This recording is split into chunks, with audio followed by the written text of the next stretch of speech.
Because it is Jets week, we bring you an extra bonus podcast here on the Six Rings and Football Things feed with your old pals Nick Fitzy Stevens and Andy Jumbo Hart. That's right. When it's an AFC East rival, a hated one like that you have run 14 straight up against, in the quest for 15, we have to go behind enemy lines and speak to someone who roots for gangrene. And there is absolutely nobody better than the one and only at Will Pa11 himself. Will Parkinson, host of Turn On the Jets, kindly joins the Six Rings crew here for a little Pats Jets preview. Will, I'll check Jets Nation. How are you guys feeling, not only leading up to the game that I know you circled on your calendar first, but also just a general wellness check on Jets Nation coming off of all four of those historic plays against the Bills on Monday night, September 11th? They did win that game. I think people have seemed to have forgotten that one. No, I think it's been a weird last 2 weeks, honestly, as a Jets fan. It's been the highest of highs. Aaron Rodgers, chose the Jets like this. We heard about it all summer, but the fact that it's not just like the Brett Favre, like he got traded there and didn't want to be there and couldn't wait to get out. It was like, no, this guy chose us. And there was all that excitement. He comes out of the tunnel on 9/11 with the American flag. It was like, this is one of the coolest things I've ever seen. Like, genuinely, I've never seen MetLife like that. I've gone my whole life. I've never seen a Jets game with a crowd like that. And they win that game, obviously. And everyone's like, all right, cool. Zach Wilson, just don't screw it up. We can still win a title with this team. And then the Jets lose to the Cowboys in a game where the Cowboys are a better team. They're the best team probably in the league right now, just the way they've played through, 2 weeks. And the Jets are a couple plays go the other way. Maybe we're talking about a different game, and now my entire Twitter is, this team sucks. Like, should we tank for a quarterback? And it's like, there's just a lot of highs and lows. But, yeah, I think everyone's kind of had this game scheduled. It's until the Jets beat the Patriots, I don't think anyone's going to take them seriously. It's harsh to maybe say that, but you lose, an average of 30-10, over a 7-year stretch to a team that, the Patriots haven't been the Brady dynasty Patriots all these years. Some of them they have, but there's also been some Jets teams last year in particular, both those games, I think, go another way. I think on paper, outside of the Zach Wilson factor and maybe some punt coverage, you could talk about a different game.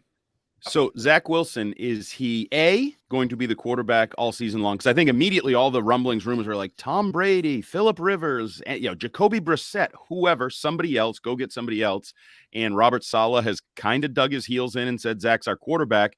Do you believe that he is the quarterback all year? And do you believe he's any better, or is he the same Zach Wilson?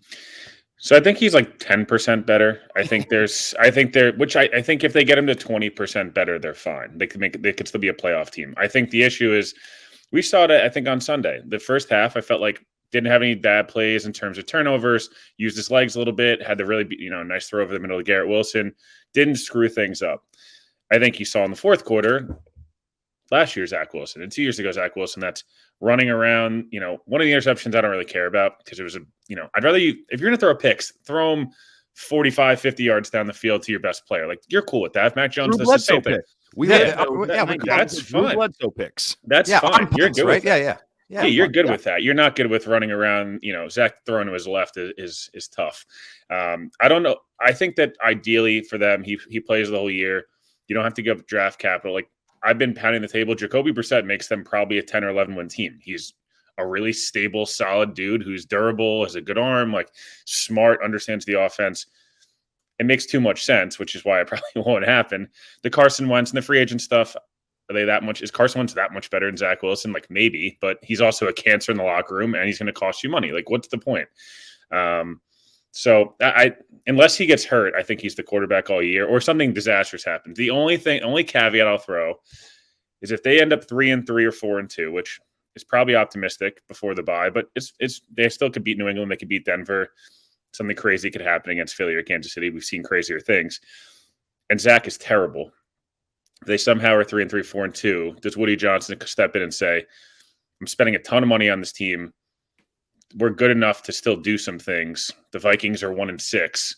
Like, Kirk showed $8 million. We can afford it. The Vikings are obviously trying to go get a quarterback next year.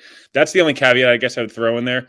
Either Zach is just so putrid that you have no choice and you lose the locker room, or this team shows we're good enough if we just upgrade 10, 20%. I think those are the only two things. But yeah, I don't know how much different Zach is. I just think he's maybe reined in a little bit of some of the mistakes. But again, we said that last year. He played a good first half against the Patriots in Week 8, then threw 3 of the worst interceptions I've ever seen in the second half.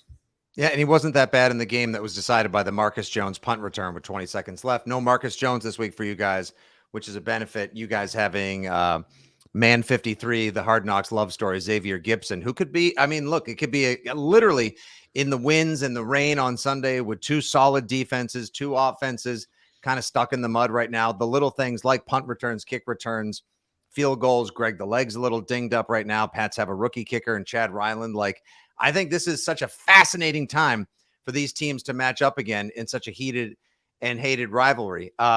Zach Wilson, I've been thinking all week long as Patriots fans, I'm not sure if you can smell it all the way down by Jet Life, and whatever you smell that stinks probably is just something North Jersey. But if you can, if there's any wafting of entitlement that there really shouldn't be left over, but if there's any little last bit of it, it's probably just like, well, you know, the Jets will always find a way to Jets it up.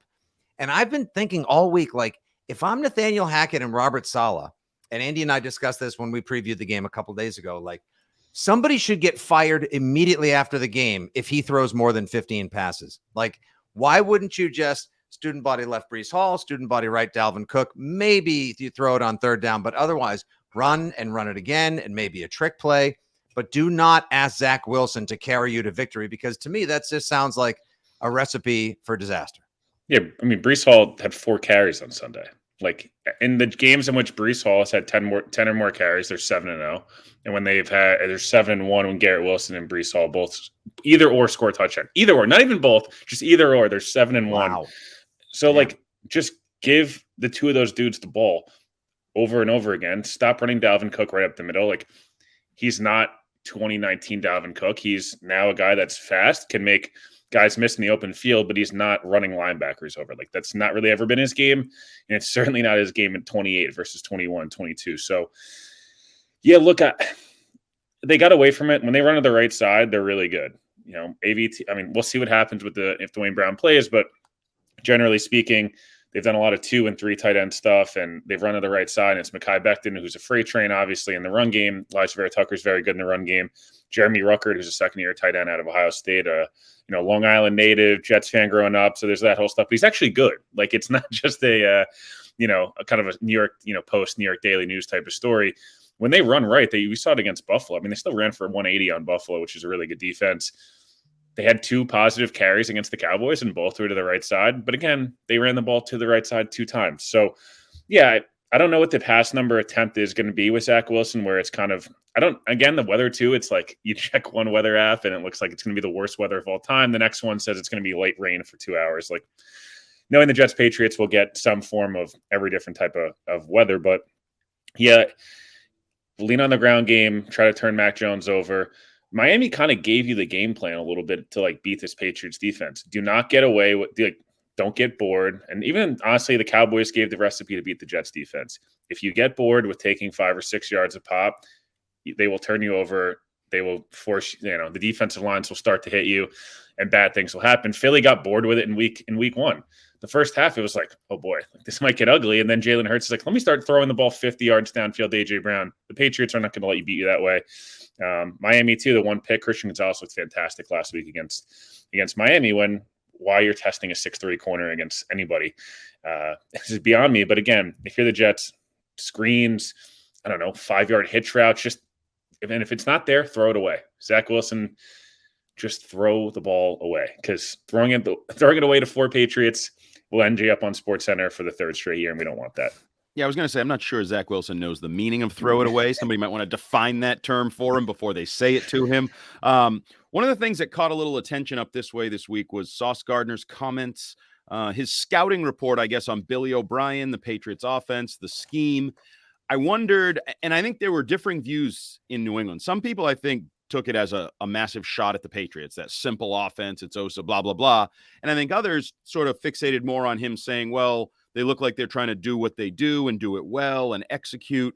What do you think, and maybe what was the reaction of his comments down there, and what do you think he meant? I think I don't know. You watch the Patriots on film, it has been pretty simple through 2 weeks. It's a lot of screens. It's a lot of quick throws for Mac Jones. Way too many throws for my like. I think, what did he throw, 96 or 97 passes in 2 weeks? He's like leading the league. the Like NFL. there's a reason why he's up there and touchdowns, pass attempts. Like because he's throwing for his life. There's no run game, and our offensive line is a couple of saloon doors at this point. friend of the pod of my pod, Cole Strange, just not had a great start to the year. But no, it is like, I don't think it's necessarily an insult towards them. I just think they've gotten down early, so the offense is pretty straightforward. It's like a lot of empty, a lot of one back, three receivers, because they haven't not really had a choice. I would say the Jets offense has been pretty simple too. It's like both these teams have kind of gotten themselves in for different reasons. Obviously, the Patriots definitely trust Mac Jones more than the Jets trust Zach Wilson, but the Patriots offense has been pretty straightforward. I think they'd like to be more complex. I also think they need to start games faster in order to kind of get to that point. I know, a big problem, down here has been Mecole Hardman hasn't been used at all through 2 weeks. Well, it's been first and 10, second and 12, third and 13. Using your gadget guy is not really necessarily kind of an option. So Sauce he's a lot of things. He's not unintentional with what he says. I don't think it's meant as a shot. I think Bill O'Brien is a damn good coach. I think they've started really slow, and it's like the offense has been pretty predictable, and it's why they, again, Mac Jones throwing 97 times in 2 weeks is not a recipe for success. He should be in that 23 to, he should be 21 to 27 for 210, a touchdown or two, and no turnovers a week, and you'd feel really good about it. I just don't think, 29 of 41 for 312, a touchdown and a pick is not really the recipe for a Bill Belichick team. Even with Brady, like, I don't feel like they used to throw the ball 50 times. Like, I don't even feel like that was a thing. I mean, I could be some games, but like run the ball, be efficient. I just don't know how efficient this offense has been through for the 2 weeks. Not very, to say the least. And it's because they can't get the ground game going. And we've been pounding the table for months saying you need to address the offensive line. You guys the same. Look what's happened. You got two teams, 1-1-2, 1-1-1, 1-0-2. The Patriots losing 2 games, basically thwarted last-minute comebacks. The offensive line has been the main culprit of problems for the Pats. And, of course, the offensive line forced Rodgers into a situation where his leg bent uncomfortably, and now Zach is back. I know you guys are backing Zach Wilson because you have to. Like that's the position you're in for now, at least until maybe something else changes. For my money, by the way, I would have gotten on the phone with the Texans and said, how much for Case Keenum? Because I think he probably could have steered. Because we saw Case Keenum do this 6 years ago. It was the same type of team. Literally. Good run game. Some of the same players. Dalvin Cook for one. I know. Why defense, Dalvin Cook wasn't like, I got a guy. Tyler Conklin and Dalvin Cook should have been pounding the table for Case Keenum. Yeah. But with Mac Jones, like the Patriots are trying to figure out if he can be the answer. And right now, I think, Andy will tell you, there's this like chasm in Pats Nation. Half of Pats fans are like, Mac ain't it. He's never had a comeback. The guy can't beat any team. We've never beaten a team when the other team scores 24 or more. And other people will tell you like, yeah, but look at how efficient he is this year. He's holding up with no offensive line. Give this kid, a real line and a Garrett Wilson type player, and he can cook. So where do you think a lot of Jets people fall in terms of like Mac Jones, like he can be the answer? We'll be playing him for 10 years, or Mac Jones, he'll probably be on the Zach Wilson expressway soon. It's like a tough, I would say generally speaking, a lot of Jets fans are not scared of Mac Jones, but I also feel like a lot of Jets fans aren't scared of Josh Allen or Tua because they've had success. Tua never plays and they own Josh Allen. I mean, they've played Josh Allen better than any team in his entire career. I mean, he's way more turnovers than touchdowns. Like Zach Wilson's 2-0 against Josh Allen. Like there's a lot of weird stuff with the Jets and Josh Allen. And again, Tua's not looked good in the games he's played the Jets. And so like, none of the quarterbacks in the AFC, so I think as a Jets fan, are the ones that are scaring you. I think the problem is internally the Jets fans are more scared of their own quarterback, which is why I think so many people were so confident with Rodgers. Was I think we have either the best quarterback, at least by name, or a lot of by performance. I kind of stand on the fence of like, the Patriots are never going to be bad enough to draft a Caleb Williams, a Drake May, somebody of that ilk. And is Bill Belichick going to go trade 3-4 first-round picks for whoever the next guy is going to be on the market? It kind of feels like, can't you do what you did 2 years ago, build a roster to a point where, and actually spend the money well, but draft well and develop guys that it's like Mac Jones is your 10th best player, but he's good enough to at least, can you give him just a shot with some weapons? I just feel like it's been the same thing of like that roster was really good, at least defensively, and some stuff on the offensive line. They won 10 games. But they still had the weapons were still a problem. You're paying Jonnu Smith, Travis Kelce money and all these different things. So I don't see Mac Jones going elsewhere. I don't feel like the Patriots are in the market for a quarterback unless, again, sure, if whoever the next guy that's going to eventually want out of their situation, that's not a sex crime criminal like Deshaun Watson or something of that nature, the Patriots get involved.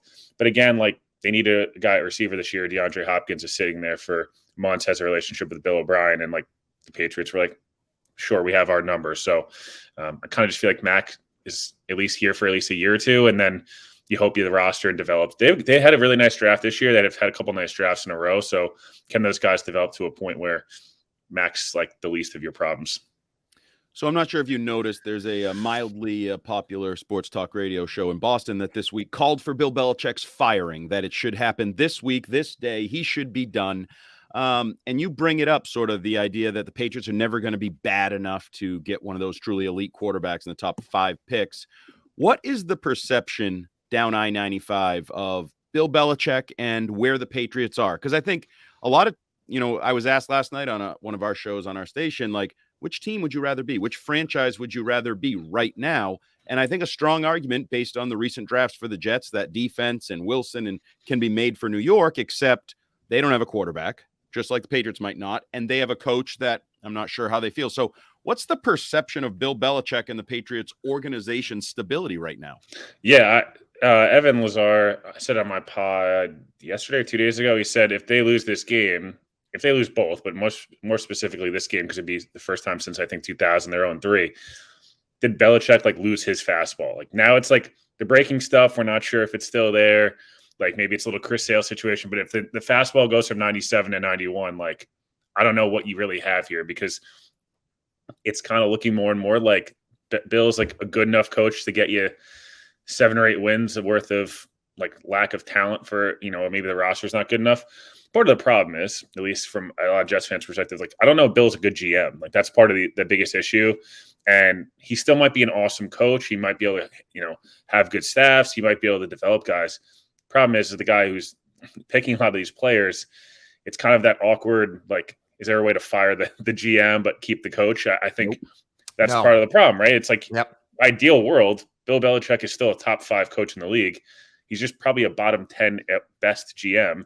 And that's a huge issue. So, I think people perceive it as he owns us right now. And until we beat him, it's going to be the same thing. I think that's, again, not to keep bringing it back to Rodgers, but if the Jets have Rodgers in this game, they're probably almost double-digit favorites just because Rodgers has done well against the Patriots in the past. There's no bad matchup for him. The bad matchup in Rodgers' career has been San Francisco and a couple years of Robert Saleh. So that's why you'd feel good. But again, the Jets, I think a lot of fans just are so scared of Bill against a young quarterback and a guy that once he gets his claws on you as a young quarterback, it's kind of hard to shake it. That's why I don't know, when the Pats play Tua had at least some success early on. He's 5-0 against him now because he's not fazed by that. Whereas Zach Wilson has, I think, 2 touchdowns, 7 picks in 3 starts against the Pats. And, obviously we know the Darnold numbers and all that stuff. So I think people are still he's a great coach. I just think we all perceive him as they could really do with another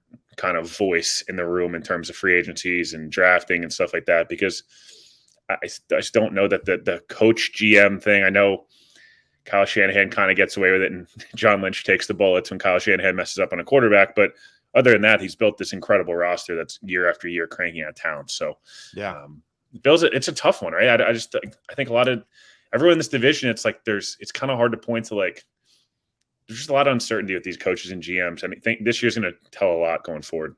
Yeah, for sure. I mean, Belichick and the Patriots are still pretty much paying for their terrible drafts from 2019 to 2017. He's making $20 million a year too, right? Isn't he making 25. Upwards? Yep. Oh, wow. 20. Yeah, it's crazy money. And those drafts from a couple of years ago are still haunting the franchise, sadly, as is the misallocation of some of the crazy free agent money. You say a couple of years ago. How about last year? The one you all right, 2022. I thought was going to be Thornton. Where's Pierre Strong? Where's Cole elsewhere? Oh, I know he's spinning around on the field. Yeah, exactly. It's not looking great, Bob. It's not looking great. It's weird I know we're kind of going on a tangent here, but it's weird. A lot of what the Jets have done drafting wise the last couple of years is the opposite of what they did for such a long time. Was they're drafting guys of where premier positions or guys that like where this league's going in terms of elite level athletes that have these traits that you can't coach. And then you hope you develop a Sauce Gardner in terms of kind of sharpening up one or two things technique wise, but like he's a 6'3" corner that runs in the 4.4s, like that you can't teach that, or a Garrett Wilson, stuff like that. Even there's a lot of criticism in New York this week of like Will McDonald, their first round pick, wasn't active last week. I'm not sure about people are freaking out. Was he getting was he getting another tattoo? No, he's probably getting his lip or his eye pierced or something else. Yeah, but he's a guy that like elite level bend, which you can't teach. He's a freak athlete. He's like an A plus level guy. He broke Von Miller's sack record in college. Like, there's a lot of stuff there. It's like store him for a year and then you'll figure it out. The problem with some of the Patriots stuff is it's like you don't have to be like this scrap heap team all the time.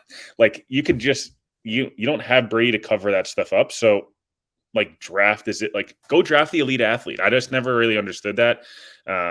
I just take some chalk. They don't take enough chalk, Will. That's exactly it. Like you can't miss with Sauce Gardner. You really shouldn't miss with Garrett Wilson. Like just take the speed, take the size. Yeah, and the Jets in the beginning of this regime, they took a Mekhi Becton, who, yes, he's been fine this year, but like he was the prototypical overthinking of like, I don't know, Tristan Wirfs, can he play right tackle, left tackle? Like, dude, just draft him because he's a damn good player and he's stable. Whereas Mekhi Becton, obviously, we saw what's unfolded the last 3 years. I know. All right, so I'll give you a little bit of a layer cake to wrap it up, Will. Who needs it more? What do you got for a game? And if the Jets win on Monday morning, which player not named like Zach or Breece Hall or Quinnen Williams or Sauce Gardner might we be talking about? Yeah, so I'll start with the latter first. I think the two names, one offensively, I mentioned before. I think Jeremy Ruckert's a guy that tight end room as a whole. CJ Uzomah's been horrendous the first 2 weeks. He's probably been one of the worst players on the roster. Jeremy Ruckert's, they kind of made a huge deal, and during the week, myself and about every single other person on Jets Twitter, like, can we play this dude more, especially in the run game? The Jets have success on Sunday. It'll be because they ran the football. In turn, Jeremy Ruckert will have had a big game. So he's a name. And then defensively, when Quincy Williams is right and he's on, we saw it 2 weeks ago on Monday night, he is arguably the best player in the field. Like, maybe not better than Quinnen Williams or Sauce, but he's for damn sure up there. And when he wasn't great last week, and the Jets defense didn't look good. When he's cued in, he's locked in, and he's good, and he's making his reads right, and CJ Mosley's getting him in the right spots, he's a heat-seeking missile. And if the Patriots want to run the football, he's going to be a guy that's going to have to step up, right? He's one of their better tacklers. Obviously, Mosley is who he is, but you need a partner there. So in terms of keys that we'll talk about on Monday, Quincy Williams and Jeremy Ruckert are two names. In terms of who needs it more, I know it's probably a biased answer, but the Jets need this game. Like, you're never going to play it. If you can't beat the Patriots now, when are you beating them? It's a home game. The Patriots are sputtering. Like, it might be bad weather conditions. This is a roster that objectively is more talented than the Patriots. All these different things are coming together. Zach Wilson or not, you should have won both matchups last year from a lot of different points of view. If you can't beat them now, we're going to be talking about a 15-game win streak, and then they're going up to Foxborough in the middle of November or whatever it is. I'm sure it'll be windy that day too, like it was last year. And then all of a sudden it'll be 16 in a row. And it's like, when's the last time? I mean, you can't like mess around here. You have a chance to be like, I think it's 1% chance you make the playoffs at 0-3. Go and quote unquote end the Patriots season and figure it out, because the Patriots really rebound. You guys have won 6 titles in the last 20 years or whatever it is. And, maybe it is time for change. So maybe this is, at least from a Yankee point of view, like maybe a bad season's in store to figure it out so you can like kind of have some regime change and things like that. The Jets lose this game, they dropped 1-2. Now it's like we went kind of all in a 2-year, 3-year window, and we've just thrown away a year because they're probably not beating the Chiefs next week. They're probably not beating the Eagles in 2 weeks. Like, there's a lot here that's like you kind of need to get to 2-1 and stack some home division victories. So I'll say the Jets need it more, but again, obviously both teams need this. This is a must-win game, I think, for both teams to have any type of a hope going into playing January football. Yeah, I got 19-16 Patriots. Andy, what did you have again? 17-6 Patriots. What do you got? Yeah, I had 19-10 Jets. So we're all right. It's gonna be an absolute disgusting watch. Take the under. Why? Yeah, we're sponsored by FanDuel. FanDuel Sportsbook, make every moment more. The one win we all should be able to count on is putting a couple of our hard-earned American dollars on the under Sunday, and at least being able to cash that ticket. Whose ticket gets cashed? As far as the AFC East goes, Jets or Pats, we'll find out Sunday around 4:00. I'm with you, Will. I think This is absolute must-win territory for both. Get out from underneath your oppressor and the older brother that's been holding you in the corner in the couch for years, or for the and the Pats, like, get on the winning track, because, like you said, a 1% chance tops at 0-3, and then the Pats have to go to Dallas, and we've seen what that defense looks like, and you got, like, holy smokes, what a showdown. Hey, listen, Will, we're thrilled you could make a little time for us on a Friday to go behind enemy lines, give us some insight as to how Jets fans are thinking and feeling, some perspective on how you guys see the game shaking out. We'll make sure to shout you out during the post-game show Sunday on WEEI. Keep in touch, and if there's anything we can ever do for you as well, give him a follow, guys. He's at WillPa11, and of course, excellent podcast, Turn on the Jets. Enjoy your weekend, enjoy the game, the absolute shame fest that is probably going to be for all of us, and we'll catch up to you soon, brother, okay? Awesome. Thanks so much for having me, guys. Always a pleasure. Will Parkinson joins Six Rings and Football Things. That's our Behind Enemy Lines pod, everybody. Enjoy the game on Sunday. We'll talk to you Sunday after the game on weei-fm with the Six Rings post-game show. Thanks to Justin Turpin, our producer, for everyone at WEEI, Odyssey, and 2400 Sports. Andy, Will, and myself, this has been Six Rings and Football Things. Good day, happy weekend, stay dry, and as always, go Pats.